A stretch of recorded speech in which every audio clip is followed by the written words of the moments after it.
যুবক রুটি বিক্রেতা, সে রুটি বিক্রি করে, চুলার মধ্যে রুটি সেকে, সে যে সালাম দিল আসসালামু আলাইকুম, যুবক বলে ওয়ালাইকুম আসসালাম।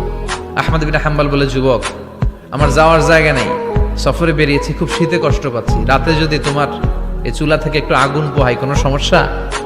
যুবক বলে, না না সমস্যা না, আহলান ওয়া সাহলান, খোশ আমদেদ, আসেন আসেন, আপনি আগুন পোহাইলে আমার সমস্যা কি? সুবহানাল্লাহ পড়েন।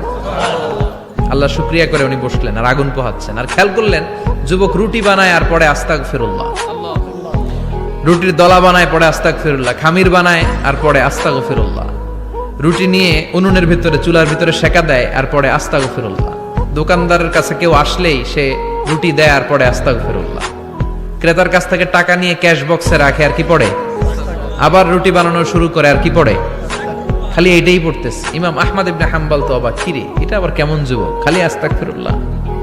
উনি প্রশ্ন করলেন, যুবক ঘটনা কি? আসার পর থেকেই তোমার দেখতেছি তুমি রুটি বানাও, রুটি বিক্রি করো আর পড়ো আস্তাগফিরুল্লাহ, মালাকা ইয়া শাবাব। যুবক বলে, আস্তাগফিরুল্লাহ আমার সবচেয়ে বেশি পছন্দের আমল, আমি সব সময় আঠার মতো ইস্তেগফারের সাথে লেগে থাকি আর সব সময় পড়তে থাকি আস্তাগফিরুল্লাহ, আর এর বদৌলতে আল্লাহ আমারে মুস্তাজাবুদ দাওয়া বানিয়ে দিয়েছে। আহমদ ইবনে হাম্বল তো অবাক, আনতা মুস্তাজাবুদ দাওয়া, তুমি মুস্তাজাবুদ দাওয়া রুটিওয়ালা?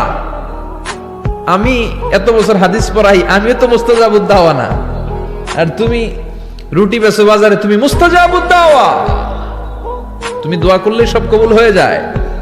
যুবক বলে, না আনা মুস্তাজাবুদ দাওয়া, আমি আমার জীবনে যত দোয়া করেছি কবুল করে নিয়েছে কে?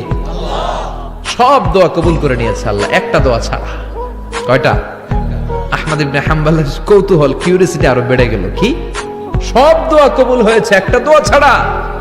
মাযালিকা দুআ ইয়া শাব, কি সেই দোয়া? যুবক এবার বলতে শুরু করলো, আমার জীবনে যে দোয়াটা আল্লাহ কবুল করে নাই সেটা হচ্ছে আমি আল্লাহর কাছে অনেক চেয়েছি, অনেক দোয়া করেছি যে আল্লাহ, শুনেছি এই জামানার সবচেয়ে বড় মুহাদ্দিস, তার নাম নাকি ইমাম আহমদ ইবনে হাম্বল, আল্লাহ তোমার কাছে আমার চাওয়া আমি যেন এই ইমাম আহমদ ইবনে হাম্বলরে দেখে মরতে পারি, আমি যেন ইমাম আহমদ ইবনে হাম্বলের হাতে হাত রেখে মুসাফা করতে পারি আর তার কপালে একটা চুমু এঁকে দিতে পারি। আহমদ ইবনে হাম্বল আবেগপ্রবণ হয়ে গেলেন, চোখের পানি ছেড়ে দিলেন, বললেন, যুবক তোমার এই দোয়াটাও কবুল হয়ে গিয়েছে। আহমদ ইবনে হাম্বলের দেখা আর সাক্ষাৎ পাওয়ার জন্য আহমদ ইবনে হাম্বলের বাড়িতে তোমার যাওয়ার দরকার নাই, আহমদ ইবনে হাম্বল তোমার দরবারে ছুটে এসেছে। আনা আহমদ। জীবন একটাই, ফিরে আসুন আল্লাহর কাছে। কেন বুঝতে পারছেন না? উনি আপনাকে ভালোবাসেন। আপনি কোথাও সুখ পাবেন না, কোথাও সন্তুষ্টি পাবেন না। আমি দেখেছি, শুনেছি, চেষ্টা করেছি, আপনি করে দেখতে পারেন, কিন্তু পাবেন না। সুখ পাবেন একজনের কাছেই, যিনি এর মালিক, আল্লাহ। যা কিছু আপনি চান